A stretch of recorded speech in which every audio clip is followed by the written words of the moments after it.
Doug Jensen is a man of wide and diverse talent. By day, he's an assistant principal at Grand Island Senior High School. By night, he's an award-winning sculptor. And by weekend, he travels around the world showing his purebred Doberman pinschers. Doug Jensen has many interests, and he absolutely loves each one of them. Doug has been involved in Grand Island education for over 35 years. Are they friends of your family, or? And he's responsible for the discipline of over 650 students. I try to stress to kids, no matter what you do here, it's going to have an effect on what you do as an adult. And that comes from a man who has certainly made the most of his adult life. Grab a piece of gum, let's go back to class. I have a degree in art too, so I have lots of interest other than school, and I think that's what keeps you lively, is that you deal with other things. We've bred over 50 champions in the breed. Doug's passion for Doberman pinschers is quite obvious. I've always said that they're the Cadillac of the breeds of dogs. His passion is shown in his bronze artwork. This is a concept piece that I'm working on that's in addition to these incredible works of art. I don't sleep much. Doug and his wife Cheryl have spent the last 30 years breeding Dobermans. Yep. She's a beautiful animal. They've traveled all over the world showing their dogs. I love it when you win. It's the whole purpose of showing dogs is to improve on the breeding stock that you have, and of course if you're winning, you're doing the right thing. This bottle full of ribbons represents 3 decades of winning. Yeah, I can't imagine how much money's in there. It's a lifestyle that we've chosen, and I hope that we have an opportunity to go late into our life dealing with dogs, because it's the dogs are always happy to see you no matter what happens. When you come home, they're just happy to see you. So it's a great life. If you'd like to check out some more of Doug's work, go to our website, click on the news icon, and go to the Lance's Journal page, where you'll find the stream version of this story and the link to Doug's website.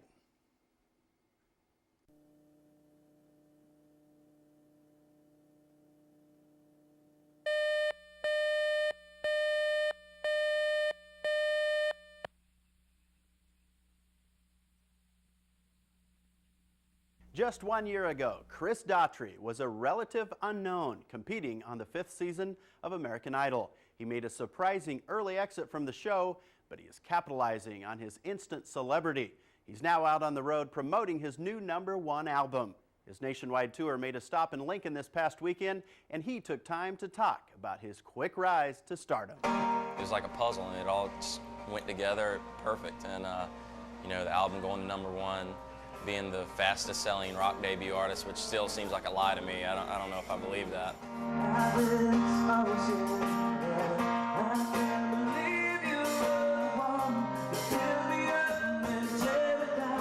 It's been a life-changing year for the 27-year-old who says he owes it all to American Idol. It got me here, and I'm proud of that. And you know, if I had to do it all over again, I would. Nice to meet you, Abby. And believe it or not, Chris even has good things to say about cynical Simon Cowell.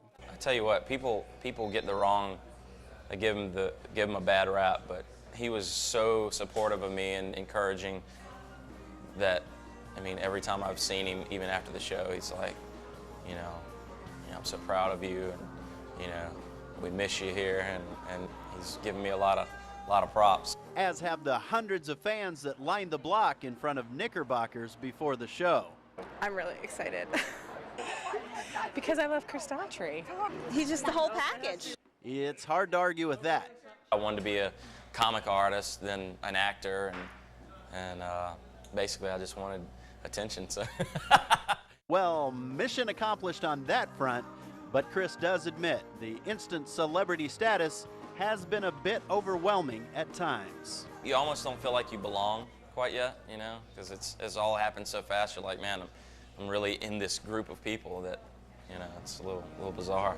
Bizarre or not, Chris is dead set on enjoying the ride. It never stops, and we're just, you know, very fortunate to be where we are right now and do what we do and make a living at it, and we're just loving it. Daughtry's debut album has sold over 1.8 million copies so far. Not bad at all, but he still ranks 6th on the Idol all-time record charts, behind Kelly Clarkson, Carrie Underwood, Clay Aiken, Ruben Studdard, and Fantasia Barrino. But if things go as Daughtry has planned, he will one day find himself on the top of that list.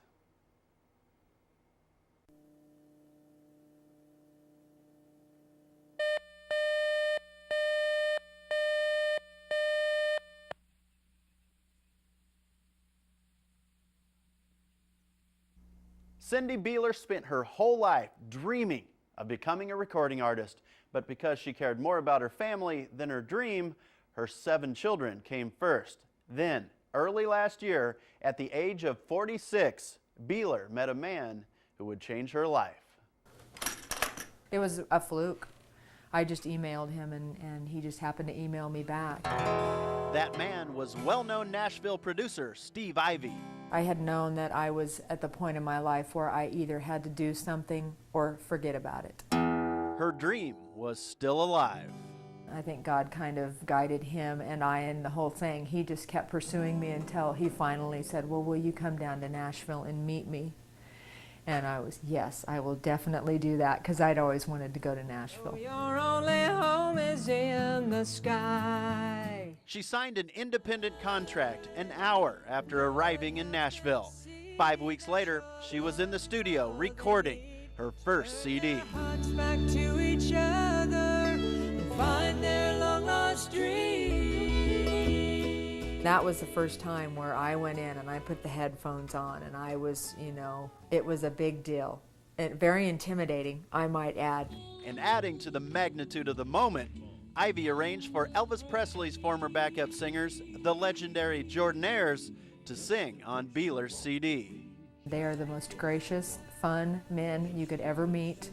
We all got along so well and we hit it off so well in the studio that they offered to come up here to Nebraska in November of 2006 when I released the CD to do a concert in Holdridge, which was probably the biggest thrill of my life. I wanted my kids to know that I went out and I held my dream, because everybody should do that. Cool. If you've got a dream, pursue it, even if you have to wait till you're almost 50 years old. Don't let it go. Let it be, dear Lord, let it be. Beeler's CD is creating a lot of buzz in the music world, so there will definitely be some opportunities for her to do some touring. But with a 6-year-old at home, she still has some difficult decisions to make. Regardless, the dream definitely came true for Cyndi Beeler.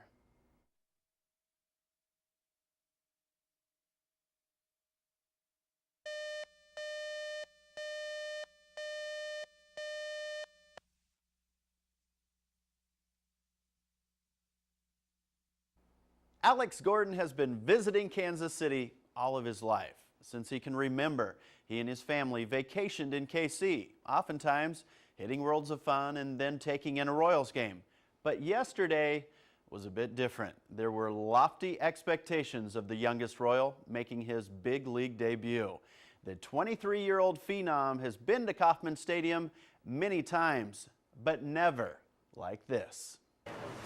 It's very exciting to see, all the stands and, all the neat waterfalls that you used to grow up watching. And it's kind of remarkable that, I came this far and it's finally here.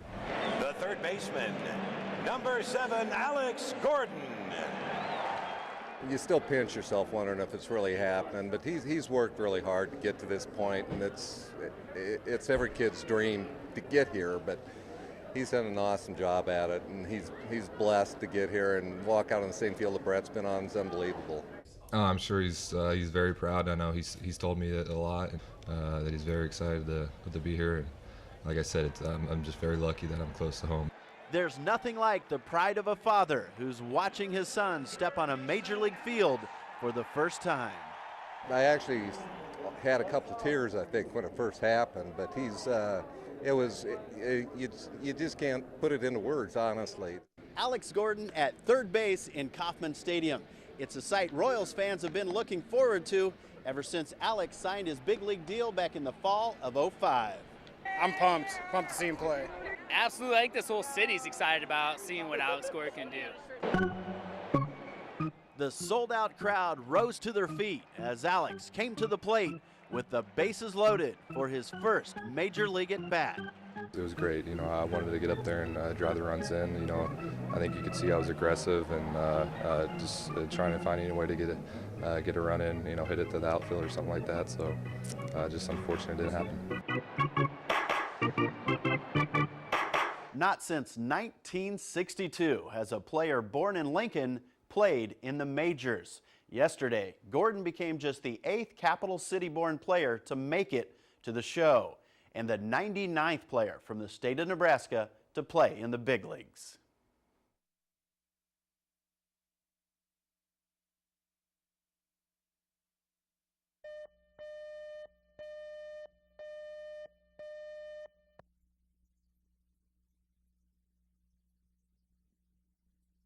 Before I made my trip to Henderson this week, I used to think that I really liked M&Ms.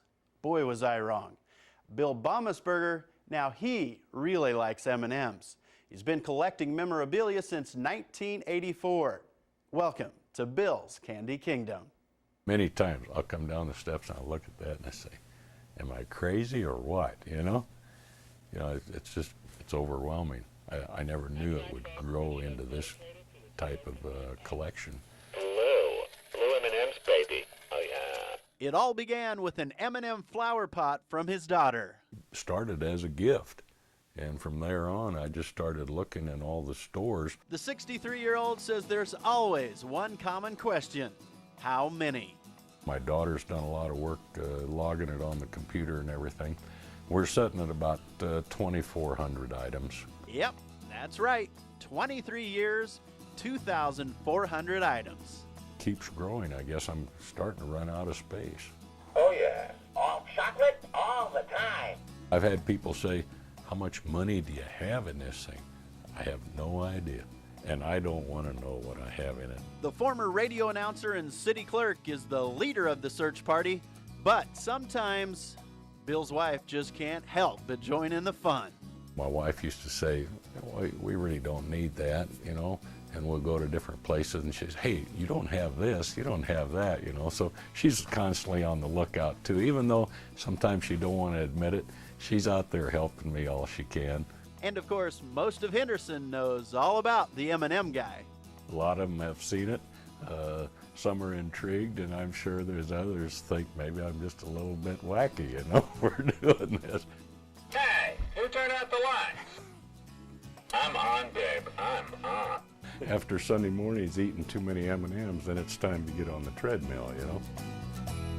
Bill's daughter in Lincoln has made it clear he is never to sell his collection.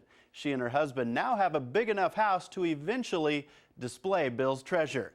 Now that is one tasty family heirloom.